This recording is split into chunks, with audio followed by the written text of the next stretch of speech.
요단강에서 물로 세례를 받으신 후에 예수님께서 그 다음 장면, 굉장한 장면이 펼쳐지죠. 하늘이 갈라지고 성령님이 비둘기처럼 예수님께 내려오시고 그리고 나서 하늘에서 음성이 들리죠. 하늘로부터 소리가 나기를 너는 내 사랑하는 아들이라 내가 너를 기뻐하노라. 이렇게 음성이 들렸던 거죠. 정말 굉장한 장면입니다. 이건 마치 뭐와 같냐면 성부, 성자, 성령이 한 공간에서 등장하신, 한 시간 안에 등장하신 장면이면서 동시에 지난 시간에 말씀드린 것처럼 창조 때에 성부, 성자, 성령이 하시듯 예수님이 이 땅에 오셔서 이제 본격적으로 사역을 시작하실 때에 그와 버금가는 또 다른 창조의 일이 일어날 것이라는 걸 보여주는 그런 놀라운 새 세상이 왔다. 새로운 시작이 이제 펼쳐진다. 이렇게 보여주듯 말이죠. 재창조의 일, 그건 이제 예수님이 하실 일이 되는 거였습니다. 이 굉장한 장면 이후에 예수님이 오셔서 하시게 되는 재창조의 일이라고 하는 것은 전혀 다른 것을 만들어 내시는, 그래서 이전의 모든 것들과 상관없는 새로운 것을 만드시기 위해 예수님이 오셨다, 이런 의미가 아니라 원래 있던 것, 이미 있어 왔던 것들이 참 모습, 원래의 의미와 가치가 무엇인지를 소개하고 복원시키시는 것이 예수님의 재창조입니다. 원래 그런 거야 라고 말할 수밖에 없는 사람들에게는 그 다음을 상상할 수가 없습니다. 그 다음을 그려볼 수가 없습니다. 그러니 예수님이 오셔서 하시는 이제 앞으로의 일들은 하나같이 뭐냐면 그게 원래 이런 거야 라는 걸 얘기해야 하기 때문에 이걸 경험하는 이들에게는 놀랍고 낯설고 버거울 뿐인 일들입니다. 그게 뭐야? 그런 게 어딨어? 너 정말 그거 맞다고 확신할 수 있어? 라고 되물음직한 것들을 예수님이 하기 시작한다는 얘기입니다. 그러니 예수님이 왜 외로우셨냐면 예수님은 알고 사람들은 모르기 때문입니다. 예수님이 하시는 일들이 이 재창조의 일, 이미 있던 것들의 원래의 모습을 복원시키고 그것을 참된 의미와 가치가 무엇인지 알려주시는데도 사람들은 모르는, 그 자리에서 예수님은 혼자 하셔야만 되는, 이게 예수님이 앞으로 보이시는 일들이죠. 이제 예수님은 바로 그 회복과 복원의 일들을 감행하실 때 이 첫 번째 사건으로 등장하는 게 바로 광야 사건이 되는 겁니다. 예수님의 재창조의 일을 시작하실 때의 첫 번째 사건, 왜 그걸 굳이 광야 사건으로 두고 있는가? 이게 오늘 우리가 보고 싶은 의미입니다. 마태, 누가복음에서는 광야에 가셔서 사탄에게 3가지 시험을 당하시는 예수님의 이야기를 상당한 분량을 갖고 소개합니다. 그렇죠? 반면에 마가는 2줄로 끝냅니다. 게다가 시험 받으셨다는 얘기는 1줄로 끝내버립니다. 마가복음에서는 예수님이 받으신 광야의 시험이 별로 중요하지 않아서였을까요? 마가복음에서 주목하고 있는 점은 예수님이 시험을 받기 위해 광야로 가신 게 아니라 성령님께 내몰리듯 광야로 가셨다는 점을 말해주기 위해서입니다. 아까 성령님이 하늘에서 비둘기처럼 내려오셨다고 했죠. 싹 내려오셔서 예수님께 가셨습니다. 그래서 뭘 하시죠? 광야로 던져버리셨습니다. 훅 가시죠. 근데 여기서 이제 우리가 되게 주목하게 되는 부분은 뭐냐면 몰아내신지라에 담겨있는 의미는 예수님이 자기 의지로 결정해서 광야에 들어가신 게 아니라 성령님이 던져버렸기 때문에 거기에 내몰리듯 광야로 가셨다는 점, 순순히 따라갔다는 점이 가장 중요한 이 말씀의 포인트가 됩니다. 광야는 자기 발로 들어가는 곳이 아니거든요. 광야는 자기가 찾아 들어가는 곳이 아닙니다. 애굽에서 나온 이스라엘 민족이 바다에서 난 마른 길을 지나서 들어간 곳이 광야입니다. 그런데 광야는 목적지가 아니었죠. 노예였고 그리고 외국인처럼 살았어도 고향 같았던 애굽. 하지만 이제 그곳에서 나와야 했기 때문에 이제 하나님께서 약속하신 가나안 땅에 들어가는 데 있어 이 광야는 그 사이에 놓여져 있는 길이었기 때문에 어쩔 수 없이 그 길을 지나가야 했습니다. 그렇기 때문에 이스라엘에게도 광야는 자발적으로 들어간 곳이 아니라 내몰리듯 들어가게 되는 곳이죠. 이스라엘에게는 광야는 길이었을 뿐입니다. 길에선 적응할 필요가 없습니다. 길에서는 머물기 위해서 철저히 준비할 필요가 없습니다. 길에서는 집을 지을 필요도 없습니다. 최대한 짐을 가볍게 해서 빨리 통과하는 곳입니다. 그러니 이 광야는 길로서 이스라엘에게 언제든 떠날 준비가 되어 있는 곳, 도무지 정이 들지 않는 황량하고 을씨년스러운 곳일 뿐입니다.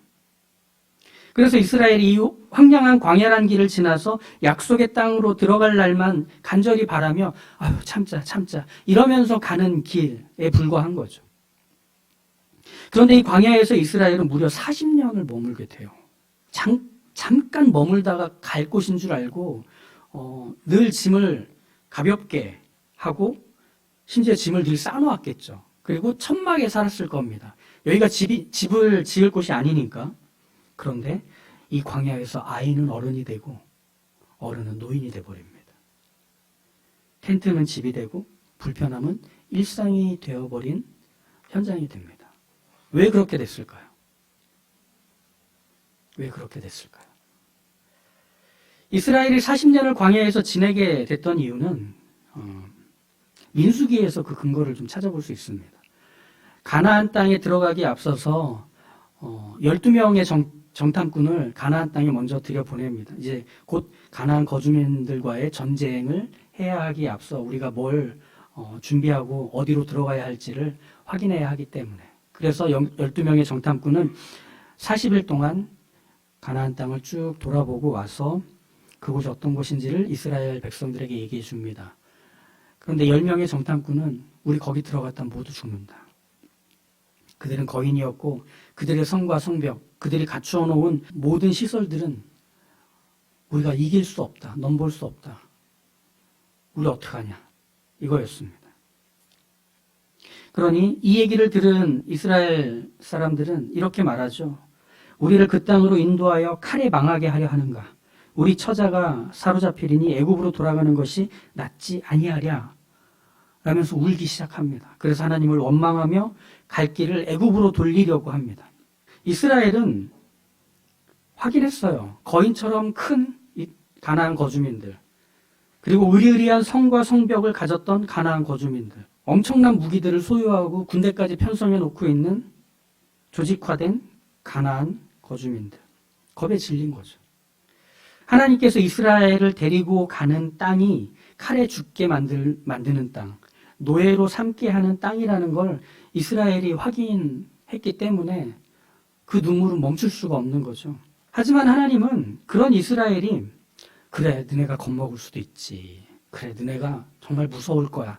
너네가 갖고 있는 무기라고는 뭐 별거 없잖아. 뭐 허리띠, 뭐 삽, 뭐 이런 거밖에 없잖아. 그래, 내가 다 이해한다. 이렇게 하지 않으십니다. 달래시기는커녕 40년을 광야에서 방황하도록 징계를 내리시죠. 그들이 마땅히 들어가야 하는 하나님이 들여보내실 가나안 그 땅은 하나님께서 아브라함에게 약속하셨던 땅입니다. 기억하실 겁니다. 창세기 12장에서. 하나님께서 아브라함에게 찾아오셔서 자, 이제 너는 본토 친척 아비 집을 떠나서 내가 지시할 땅으로 가라. 이렇게 얘기하시죠. 그리고 나서 아브라함은 어딘지 알 수 없는 그 길을 향해 갑니다. 그리고 나서 도착한 게 가나안이었습니다. 하나님의 말씀을 쫓아서 아브라함이 내몰리듯 가게 되는 그 과정. 하나님이 일방적으로 아브라함에게 가라 하신 거였거든요. 그러니 가보지 않은 곳, 무슨 일이 생길지 알 수 없는 곳, 아브라함은 그곳에 내몰리듯 하나님의 말씀만 쫓아서 가고 있습니다. 히브리서 11장에서는 이렇게 가보지 않은 곳으로 떠난 아브라함의 모습에 대해서 뭐라고 얘기를 해주냐면, 믿음으로 아브라함은 부르심을 받았을 때에 순종하여 장래의 유업으로 받을 땅에 나아갈새 갈 바를 알지 못하고 나아갔다, 이렇게 얘기합니다. 어디로 가야 될지도 모른 채로 갔다. 그러면 어디로 가야 할지 모른 채로 가는 모든 과정들을 말하자면 광야라고 표현할 수 있는 겁니다. 하나님이 가라 하신 곳, 그곳에 가는 모든 과정, 이게 광야인 겁니다. 그렇다면 이 광야를 가는 걸음은 항상 내몰리듯 가는 걸음일 수밖에 없어요. 내가 가겠습니다 하고 가는 걸음이 아니라 그냥 가라고 하셨으니까 마지못해 가는 걸음이며 쫓겨가는 걸음이며 던져지듯 그 과정을 밟아가는 걸음일 뿐이라는 얘기입니다. 근데 그것을 뭐라고 히브리서 11장에서 표현했느냐면 믿음으로 아브라함은, 즉 그걸 믿음이라고 표현을 하더라는 겁니다. 광야에 가는 걸음은 내 발로 내딛는 걸음이 아니라 내몰린 걸음이지만 믿음으로 가는 걸음이기도 합니다. 왜 하나님께서 이스라엘을 40년 동안 이 과정 속에 두셨느냐면 믿음을 배워야 하기 때문이었습니다. 내몰리듯 하나님의 말씀을 쫓아가게 되어 들어가게 만들고, 그리고 또 그 과정을 끝까지 경주하게 하고 멈춤 없이 가게 하는 그 힘의 내용, 그것은 하나님이 날 기뻐하신다는 걸 아는 것입니다. 하나님이 날 기뻐하신다는 걸 아는 것. 이것이 광야를 가게 만듭니다. 이것이 광야라는 길을 지나 하나님이 약속하신 곳에 기어이 가도록 만드는 유일한 동력이 됩니다. 10명의 정탐꾼 말고 2명의 정탐꾼이 또 있었죠. 그 사람은 여호수아와 갈렙이었습니다. 10명의 정탐꾼의 얘기를 듣고 울면서 발걸음을 애굽으로 돌이키려 하는 그 원망하는 이스라엘 앞에서 옷을 찢으며 여호수아와 갈렙은 이렇게 얘기합니다. 여호와께서 우리를 기뻐하시면 우리를 그 땅으로 인도하여 들이시고 그 땅을 우리에게 주시리라. 이 땅은 과연 젖과 꿀이 흐르는 땅이라.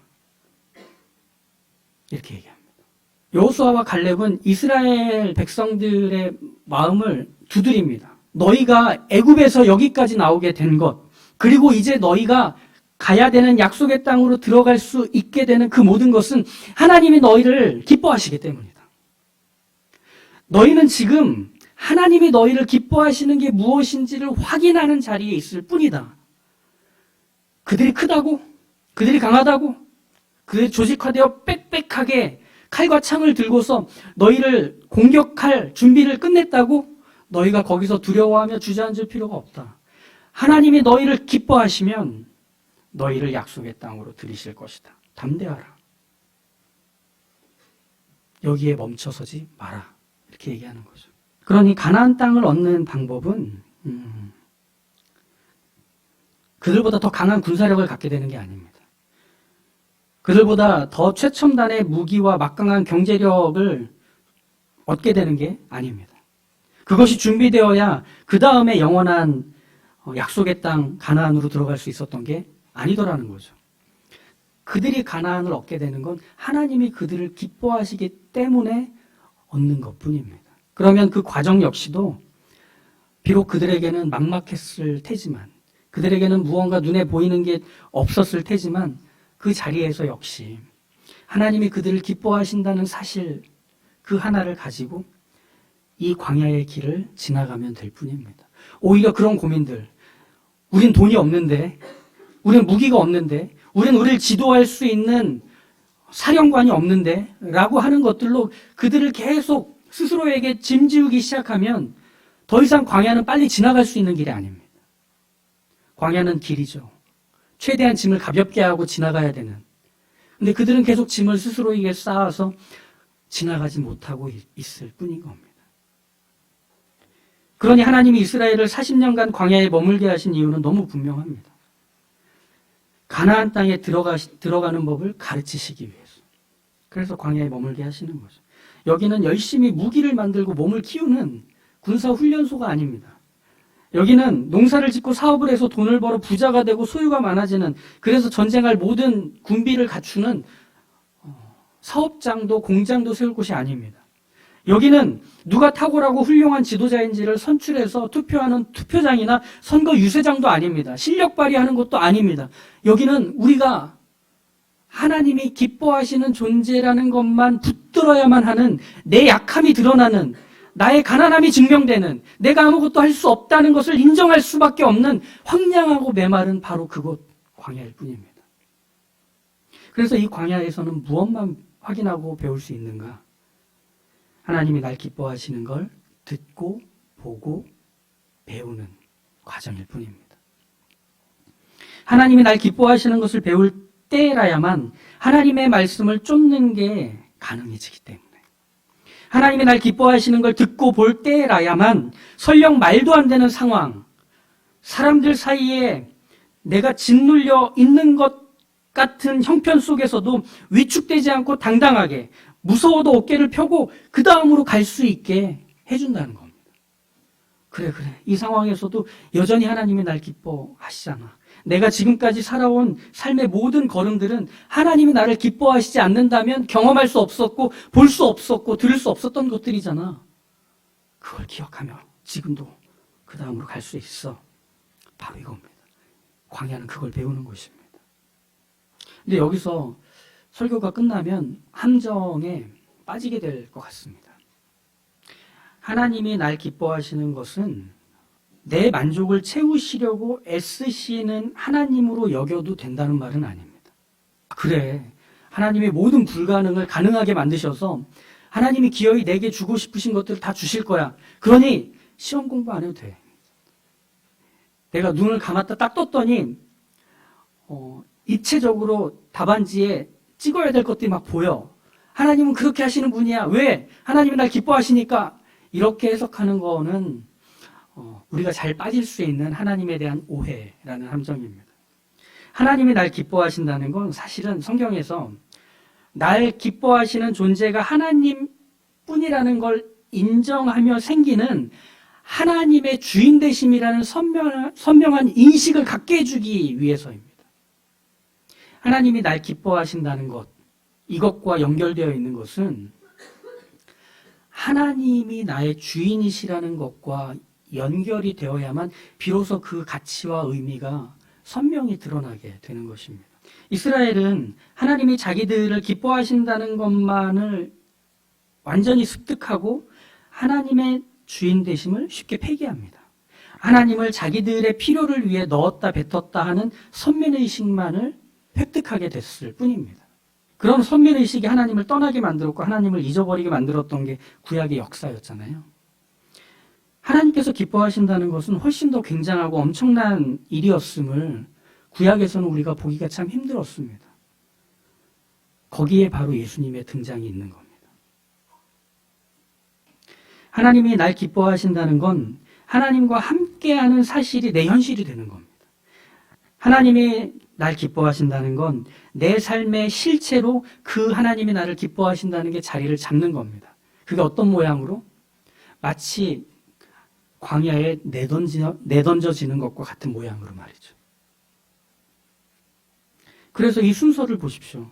예수님께서 세례를 받으시고 물 위로 올라오시자 너는 내 사랑하는 아들이요 내 기뻐하는 자라 라는 하늘의 음성이 들리고 성령님이 광야로 던져버리시잖아요.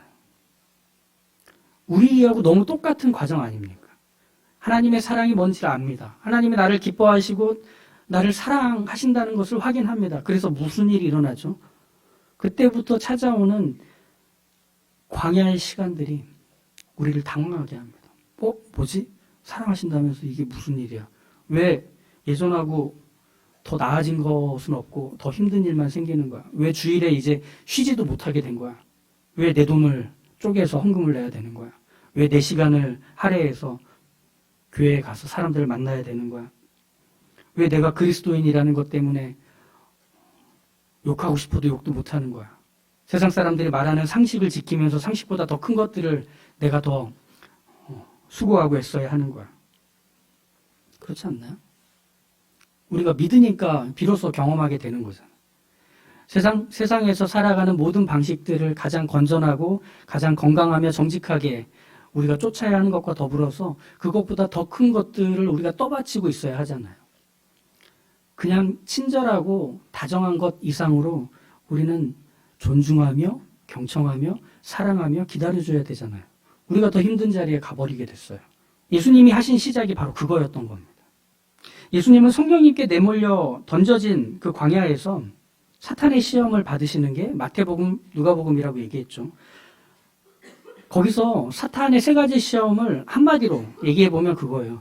너 메시아라면서, 너 구원자라면서, 사람들이 너 계속 바라고 있더라, 기다리고 있더라. 그러니까 네가 메시아인 걸 증명해봐. 사람들한테 알릴 수 있는 가장 효과적이고 최적의 상황들을 내가 만들어 줄 테니까 그대로 해서 그 사람들이 기다리던 메시아가 너라는 걸 보여줘. 확인시켜줘. 이 굴러다니는 돌들이 빵이 되게 만들면 돼. 저 높은 데 올라가서 떨어질 때 천사들이 너를 받쳐줄 거야. 사람들이 네가 죽지 않는 그 신기한 모습을 보며 아, 하나님께로부터 온 그 사람이구나라는 걸 인정하게 만들어. 네가 메시아라는 걸 증명할 수 있는 모든 방법들을 내가 제공해 줄 테니 그대로만 해봐. 이게 세 가지 시험이었습니다. 하지만 예수님은 이 시험을 모두 뭘로 통과하시죠? 하나님의 주인 되심이라고 하는 인식을 근거로 통과하십니다. 그래서 예수님의 모든 시험들은 다 이렇게 되잖아요. 성경에 기록되었을 때 하나님이, 성경에 기록되었을 때 하나님이, 그렇죠. 예수님이 지금 보여주고 있는 새로운 창조의 시작, 재창조의 시작에서 이 광야의 사건이 갖고 있는 의미는 바로 거기에 있는 겁니다. 하나님이 나를 기뻐하신대, 하나님이 나를 사랑하신대, 그것이 만들어내는 것은 비록 그것이 구체적으로 드러나고 나타나는 것이 아직 가깝지 않고 보이지 않을 정도의 먼 거리에 있다 해도 우리는 하나님이 나를 기뻐하시고 사랑하신다는 것이 믿어졌기 때문에 이 광야라는 길을 믿음으로 걸을 수 있는 것. 그리고 믿음으로 걸어내는 모든 과정과 과정들이 내게 견딜 수 있는 것. 이게 예수님이 우리에게 보이신 가장 첫 번째 새로운 시작의 변화된 모습입니다. 하나님 아버지가 우리를 이제 죄인으로 보시는 게 아님을 예수님이 보여주신 거예요. 그 전까지 세상은 어떤 세상이었습니까? 내가 한 것에 대한 결과로 평가받는 세상이었습니다.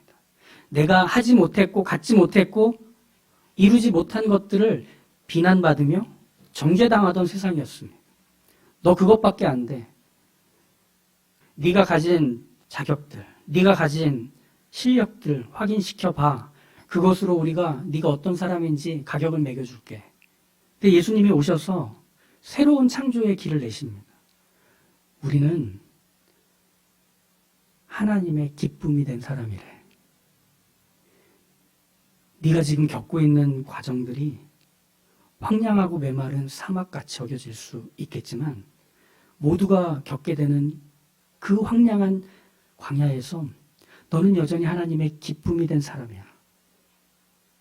놀라지 마. 이건 지나가는 과정일 뿐이야. 거기에 집을 짓지 마. 그 황량함이 너의 인생의 전부가 아니야. 네가 보고 있는 것들로 너희의 삶이 채워질 수 없어. 하나님이 너를 기뻐하신다는 사실이 너를 채워야만 할 뿐이야. 너는 이 다음으로 가고 있어. 이 길을 지나가고 있어. 놀라지 마. 걱정하지 마.